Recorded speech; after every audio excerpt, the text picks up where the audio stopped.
मैं supreme court of Pakistan के chief justice साहब से यह अर्ज करना चाहता हूं कि आप कौन से कानून के तहत आप ऑडिट नहीं करवा रहे, आपने आपकी तनख्वाह और कौन से कानून के तहत आप तनख्वाहें अपनी बढ़ा रहे हैं, आप कौन से कानून के तहत आप प्लॉट्स और अफसरान को बुलाकर जबरदस्ती प्लॉट्स देते हैं।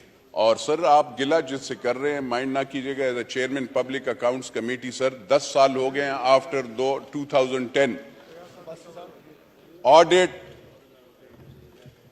ऑडिट एक इदारे का नहीं हुआ और वो है supreme court of Pakistan. Sir मुझे ये नहीं पता, मुझे पाकिस्तान आर्मी का पता है, पाकिस्तान नेवी का पता है, पाकिस्तान के सारे प्राइम मिनिस्टर हाउस का पता है, मुझे उनका पता है कि इनकी सैलरीज कितनी है, ये कहां पे क्या कितने रुपए स्पेंड करते हैं और कहां पे कौन कौन सी जगह गए हैं।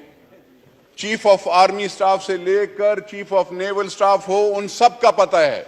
लेकिन एक इदारे का अगर ऑडिट नहीं होता तो वो है सुप्रीम कोर्ट ऑफ पाकिस्तान का। सर मैं सुप्रीम कोर्ट ऑफ पाकिस्तान के चीफ जस्टिस साहब से यह अर्ज करना चाहता हूं कि आप कौन से कानून के तहत आप ऑडिट नहीं करवा रहे, आपने आपकी तनख्वाह और कौन से कानून के तहत आप तनख्वाहें अपनी बढ़ा रहे हैं, आप कौन से कानून के तहत आप प्लॉट्स और अफसरान को बुलाकर जबरदस्ती प्लॉट्स देते हैं। क्या मैं इस ऐवान से पूछना चाहता हूं, और मैंने आज भी यहां पे सीडीए और वो जो उनको बुलाया, मैंने कहा आप मुझे बताएं कि कितने प्लॉट्स अभी एमएनएस को मिले, प्राइम मिनिस्टर को मिले, फेडरल मिनिस्टर्स को मिले, और कितने प्लॉट्स जजेस को मिले और लोगों को मिले, ताकि पता चले कि कौन हैं जो मराद याफ्ता और स्पेशल लोग हैं। यहां पे मुल्क गरीब हो रहा है और ये लोग प्लॉटों के पीछे लड़ाई लड़ रहे होते हैं। एमएनएस को तो मुझे पता चला कि नहीं मिल रहे, सेनेटर्स को भी नहीं मिल रहे, फेडरल कैबिनेट को भी नहीं मिल रहे। लेकिन जब मैंने देखा तो दो इदारे हैं वहां पे मिल रहे हैं। अभी मैंने लिस्ट मांगी है, आपको इंशाल्लाह मैं दूंगा।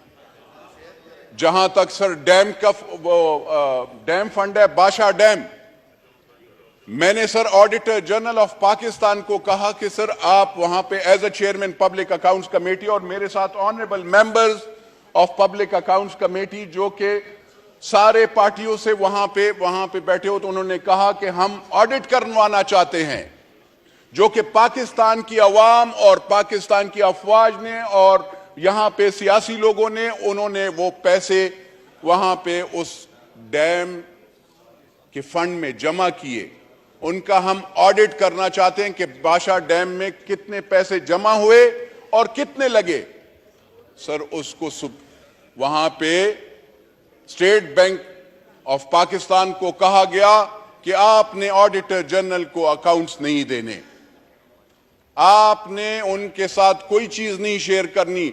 मुझे बताएं सर ये कौन सा जंगल का कानून है कि आप अकाउंटेबिलिटी से डरते हैं? मैं तो अकाउंटेबिलिटी से नहीं डरता हूं, हम रोजाना अकाउंटेबिलिटी, ये कहते हैं इलेक्शन, मेरा सर रोजाना अकाउंटेबिलिटी होता है, मीडिया में होता है, अवाम में इलेक्शन के दिन 5 साल अलग होता है, मैं हल्के में जाता हूं तो मेरा अलग अकाउंटेबिलिटी होती है, ब्यूरोक्रेसी में अलग होती है, एफआईए में अलग होती है, नैब में अलग होती है। मुझे बताए कौन सी इलेक्शन कमीशन में, फेडरल बोर्ड ऑफ रेवेन्यू में, मैं हर जगह पे देता हूं। और मैं तो ये हैरान हूं जो अपने आप को मदीना का वो खुदा मानो। थोड़ा सा सोचो, मदीना का नाम लेते हुए भी वजू में रहा करो, बगैर वजू के तुम मदीना का नाम लेते हो और करतूत तुम्हारे ये है। पहले मुझे बता दो, मैं 2 मरतबा मैं भी MNA बना हूं, 1 मरतबा 2008 से 2013 पे पाकिस्तान पीपल्स पार्टी के टिकट पे बना था। आज 2018 में फिर बना हूं। 2013 में भी जो इलेक्शन मैंने हारा था वो मैं सबको पता है कि हमें कैसे खैबर पुख्तूनख्वा में कैसे पाकिस्तान पीपल्स पार्टी या JUI या ANP को किस तरीके से रोला गया। उनको कहा गया था कि हमने पीपल्स पार्टी, ANP और मौलवियों को नहीं लाना उसमें, और हमने इनको लाना है। क्या ये एक्सेप्टेंस कोई करेगा? जब तक आप इस चीज के एक्सेप्टेंस, और मैं जब बात करता हूं, मैं ये नहीं कह रहा हूं कि मैं कोई अच्छा आदमी हूं, मैं अल्लाह का बहुत आजिज बंदा हूं, मैं बहुत गुनाहगार बंदा हूं अल्लाह का, लेकिन मेरा एक अकीदा है, और मेरा ये अकीदा है जो भी पाकिस्तान के साथ गद्दारी करता है, गरीब आवाम का माल खाता है, हराम खाता है, वह हुजूर सल्लल्लाहु अलैहि वसल्लम का उम्मती नहीं है। मेरा ये वो है, और मैं ये चैलेंज करके जो वहां पे कभी टोपी, कभी वो जैकेट, कभी कौन सा, उनको मैं चैलेंज करके कहता हूं कि आए मेरा भी एसेट देखें। जब से MNA बना हूं, 1 मरतबा MNA बना, जमीनें बेची। हम तो इलेक्शन करने के लिए, मुझे आप बताएं आपने 300 कनाल कैसे बनाया? कोई बैंकर, मैं वो बैंक वाली नहीं मानूंगा।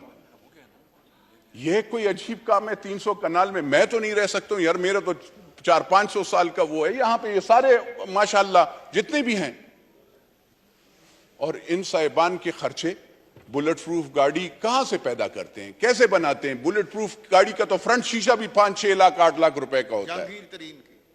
तो वो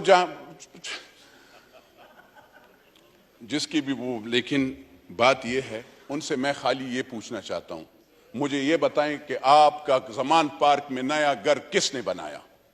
थोड़ी सी नेशनल अकाउंटेबिलिटी ब्यूरो से भी मेरा वो है। आप कहते हैं चोरी, खुदा माने चोरी मैंने दी है चोरियां।